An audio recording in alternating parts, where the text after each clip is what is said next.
नमस्कार दोस्तों, जय जोहार। मैं कौशल तिवारी और बिहिनिया संजय में आपका स्वागत है।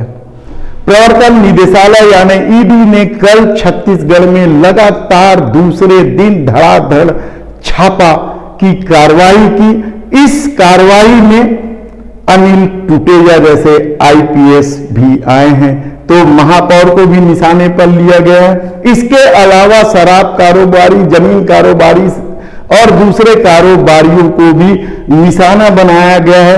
पहले दिन 16 ठिकानों पर छापेमारी की गई थी, कल 17 ठिकानों पर छापेमारी की गई है।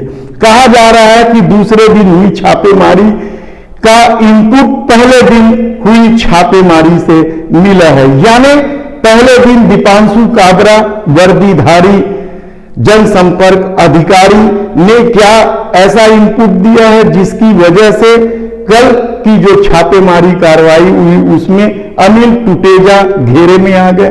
सवाल इसलिए उठ रहे हैं और महत्वपूर्ण है क्योंकि आईपीएस दीपांशु काबरा के पहले भी 3 वर्दीधारी ईडी के निशाने में आए थे और उनकी वर्दी की कड़क को ईडी ने ढीला कर दिया था, कहा जाए तो गलत नहीं होगा।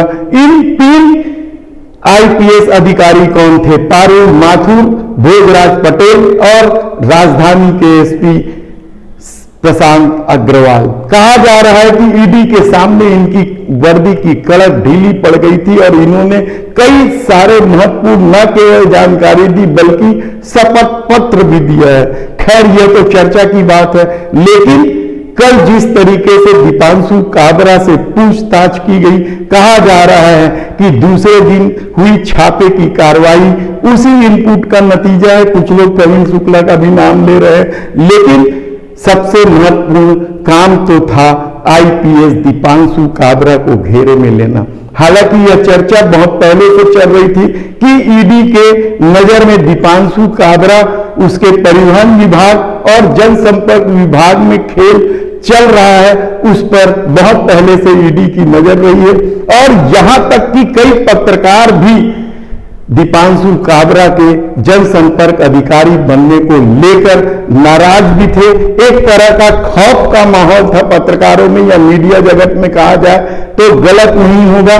ऐसे में उनके परिवहन विभाग में चल रहे घालमेल और अनुपम नगर के ऑफिस में एक रिटायर्ड कर्मचारियों को संविदा में लाकर बिठाकर जिस तरीके से खेल खेला जा रहा था, लेकर भी कई तरह की जन चर्चा थी। और ऐसे में दीपांशु काबरा अब क्या करेंगे? क्या उन्होंने ही अनिल टुटेजा महापौर या दूसरे लोगों के नाम गिनाए हैं? यह ईडी सूत्रों का दावा जरूर हो सकता है, लेकिन यह जांच का भी विषय है, क्योंकि इससे पहले ईडी ने 3 आईपीएस अधिकारियों के कसबल तोड़ दिए थे। तब सवाल अनिल टुटेजा को लेकर है, चूंकि अनिल टुटेजा इससे पहले डॉक्टर रमन सिंह के सरकार में नान घोटाले के प्रमुख आरोपियों में से एक है। उन पर कई तरह के आरोप है। कहा जा रहा है कि अनिल टुटेजा जब रायपुर में डिप्टी कलेक्टर थे, उसी समय से उनका कुछ जमीन कारोबारियों से संबंध बन गए थे और तब से उन पर कई तरह के आरोप लगे हैं। यहां तक कि हत्या जैसे आरोपों से घिरे लोगों से भी संबंध को लेकर अनिल टुटेजा पूरे शहर में चर्चा में है। यह अलग बात है कि कभी उनके खिलाफ ठोस कार्रवाई नहीं हुई। नान घोटाले के मामले में भी मामला कोर्ट में है, देखना है कि उस मामले में क्या होगा। लेकिन कल जब ईडी ने अनिल टुटेजा के निवास पर छापेमारी की कार्रवाई की, तो कहा जा रहा है कि जमीन से जुड़े बहुत सारे कागजात मिले हैं। और यह कागजात क्या सिर्फ अनिल टुटेजा के निवास से मिले हैं या दीपांशु काबरा के पास से भी मिले हैं, या और दूसरे कारोबारी जो छापे के शिकार हुए हैं, जिसमें बलदेव सिंह भाटिया शराब कारोबारी है, अमोलक सिंह भाटिया, गुरमीत भाटिया के अलावा भिलाई में भी कई महत्वपूर्ण लोगों के खिलाफ ईडी ने कल कार्रवाई की है, जिनमें विनोद सिंह नगर निगम दुर्ग के पूर्व पार्षद और होटल व्यवसायी हैं, विनोद बिहारी लोहा और रियल एस्टेट व्यवसायी पप्पू बंस, शराब से जुड़े एक अधिकारी एपी त्रिपाठी, गृह निर्माण मंडल के ठेकेदार अतुल सिन्हा, संजय फतेपुरिया, अतुल सिंह, उदय राव, जनार्दन कौरव। अतुल सिंह रायपुर और बिलासपुर में शराब के वेयर हाउसिंग का भी काम देख रहे हैं। उदय राव नवीन केडिया समूह के कर्मचारी हैं। इस तरीके से 17 ठिकानों पर कल ईडी ने कार्रवाई की और कहा जा रहा है यह इनपुट पहले दिन हुई कार्रवाई से मिली थी।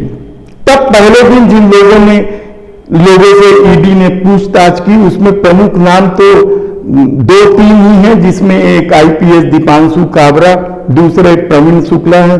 तो क्या यह पूरा इनपुट ईडी को इन्हीं दोनों ने बताया? कई सारे सवाल हैं जिसके घेरे में दीपांशु काबरा पहले से ही रहे हैं। कहा जाता है कि भाजपा शासन काल में भी उनकी धौंस रही है। किसी डॉक्टर से रिश्तेदारी और वहां पर भी पैसा लगाने की चर्चा होते रही है। ऐसी परिस्थिति में देखना है कि क्या अब ईडी छापेमारी की कार्रवाई के बाद कुछ लोगों की गिरफ्तारी करेगी। नाम बहुत सारे लिए जा रहे हैं। प्रमुख नामों में अनिल टुटेजा और दीपांशु काबरा के भी नाम हैं। हालांकि इससे पहले ईडी ने तीनों अधिकारियों से शपथ पत्र लेकर, जो वर्दीधारी थे आईपीएस पारुल माथुर, भोजराज पटेल और प्रशांत अग्रवाल पर कोई कार्रवाई नहीं की है। इसी तरीके से आईएएस रानू साहू को लेकर भी ईडी की भूमिका को लेकर कई तरह के सवाल उठाए जा रहे हैं। तब क्या दीपांशु काबरा और अनिल टुटेजा की इस बार गिरफ्तारी होगी सौम्या चौरसिया या समीर बिश्नोई की तरह? यह देखने की बात। इधर इस तमाम कार्रवाई को लेकर छत्तीसगढ़ के मुख्यमंत्री भूपेश बघेल ने फिर कल गंभीर आरोप लगाए हैं कि छापों से राजनीतिक विरोधियों को कुचलने का खेल चल रहा है। चूंकि भारतीय जनता पार्टी छत्तीसगढ़ में बुरी स्थिति में है, उसे वह मुकाबला कांग्रेस का नहीं कर पा रही है, या भूपेश बघेल की जो महत्वाकांक्षी योजना के कारण यहाँ के किसानों और ग्रामीण अर्थव्यवस्था की स्थिति मजबूत हुई है। शहरी क्षेत्रों में आत्मानंद स्कूल का जो श्रृंखला शुरू किया गया है, उसके सामने भाजपा राजनीतिक रूप से असहाय महसूस कर रही है। इस वजह से ईडी की कार्रवाई हो रही है। दूसरी तरफ आपको यह जानकारी हम और दे दें कि ईडी में संजय मिश्रा को फिर से नियुक्ति को लेकर मामला सुप्रीम कोर्ट में चल रहा है। जिस तरीके से लगातार कार्यकाल उनके बढ़ाए जा रहे हैं, उसे लेकर महुआ मोइत्रा ने आपत्ति जताई है, रीट याचिका दायर की है। अब देखना है कि सुप्रीम कोर्ट का क्या फैसला होता है। लेकिन जिस तरीके का खेल केंद्र सरकार कर रही है, भले ही वह कहती है कि हम भ्रष्टाचार के कारण भ्रष्टाचार को खत्म करने पे आमदा है और भ्रष्टाचारी एक हो रहे हैं, इसका जवाब देते हुए अरविंद केजरीवाल यानी दिल्ली के मुख्यमंत्री ने कहा कि भ्रष्टाचारियों को एक जगह ला रहे हैं, वह भी भाजपा में। और दिख भी रहा है कि किस तरीके से हेमंत बिस्वा शर्मा के चुनाव के पहले किस तरीके से बुकलेट जारी किया गया था, उन पर आरोपों की झड़ी लगाई गई थी। लेकिन जैसे ही वे भाजपा में आए, उन्हें मुख्यमंत्री तक बना दिया गया। राणा मंत्री हैं केंद्र में, और ऐसे कितने ही उदाहरण हैं जब दूसरे दलों पर, जिन नेताओं पर भारतीय जनता पार्टी आरोप लगाती, यदि वह भाजपा में आ जाती है तो उन पर जांच एक ढंग से बंद कर दी जाती है। और यही तो जो सुप्रीम कोर्ट में याचिका लगाई गई है, उसमें पूछा गया है कि ऐसे लोगों के खिलाफ कितनी बार ईडी ने जांच की है। बहरहाल मामला गंभीर होता जा रहा है। देखना है इस साल जब चुनाव है छत्तीसगढ़ में, तो ईडी की कार्रवाई को लेकर किस तरह के राजनीतिक माहौल बनते हैं, यह देखना होगा। धन्यवाद।